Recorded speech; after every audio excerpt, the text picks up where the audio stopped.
wonderforce.com.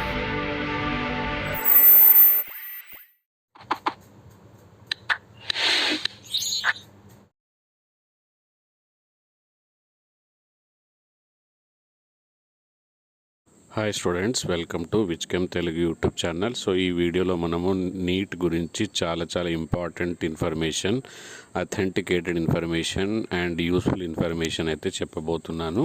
కాబట్టి ఒక లైక్తో start చేయండి. సో ఇంకా మనకు కొన్ని రోజులే ఉన్నాయి కాబట్టి కొన్ని రోజులు ఎక్కడి నుంచి చదవడం బెటరు, ఏం ప్రాక్టీస్ చేయడం బెటర్ అనేది చాలామంది టెన్షన్గా ఉంటారు.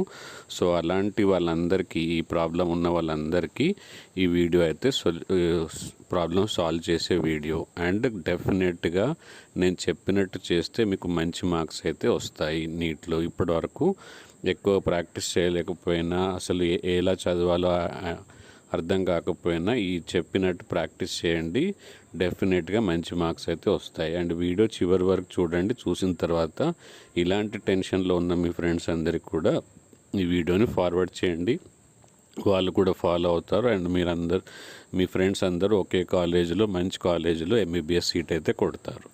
ఓకేనా? సో ఇప్పుడు చూడండి, మనకు ఎన్టీఏ అయితే నీట్ ఎగ్జామ్ కండక్ట్ చేస్తుంది. సో దానికి ఎగ్జామ్ సోర్స్ క్వశ్చన్స్ ఎక్కడి నుంచి తీసుకుంటుంది అంటే క్వశ్చన్ బ్యాంక్ అయితే ఉంటుంది ఎన్టీఏ దగ్గర. సో ఆ క్వశ్చన్ బ్యాంక్ నుంచే మీరు ప్రాక్టీస్ చేస్తే చాలా అద్భుతంగా ఉంటుంది. ఎందుకంటే నీట్ ఎన్టీఏ మోడల్ పేపర్స్ అఫీషియల్గా రిలీజ్ చేయడం జరిగింది. సో ఈ ఇన్ఫర్మేషన్ చాలామందికి తెలియదు కాబట్టి చాలామంది ప్రాక్టీస్ చేయట్లేదు. తర్వాత బుక్స్, నోట్స్ వేరేదాకా ప్రాక్టీస్ చేస్తున్నారు. సో ఇక్కడ మీకు లింక్ ఇస్తాను, ఇక్కడ చూడండి. ఇది ఎగ్జామినేషన్ లింక్ మార్క్ టెస్ట్కి. ఓకే, సో ఇక్కడ దీనిపైన ఇన్స్ట్రక్షన్స్ ఉంటాయి. దీంట్లో మీరు ఓకే అని కొడితే ఈ లింక్ మీకు డిస్క్రిప్షన్ బాక్స్లో ఇస్తాను. సో దాన్ని బట్టి ఫాలో కావండి. ప్రొసీడ్ అని కొడితే ఓకే అని వస్తుంది. ఓకేనా? సో దాని తర్వాత మీకు ఎగ్జామ్ క్వశ్చన్ పేపర్ డిస్ప్లే అవుతుంది. అండ్ దాని ప్రకారంగా మీరు ఆన్సర్స్ చేస్తూ ఉండండి. ఇది reliable source, most important source కాబట్టి దీన్ని డెఫినెట్గా ఫాలో కండి. Thank you, bye. నెక్స్ట్ వీడియోతో మరిన్ని మంచి వీడియోస్తో మేము ముందు ఉంటాను. అండ్ సబ్స్క్రైబ్ చేయడము, బెల్ ఐకాన్ ప్రెస్ చేయడము, టెలిగ్రామ్ గ్రూప్లో జాయిన్ అవ్వడం అయితే మర్చిపోకండి. Thank you.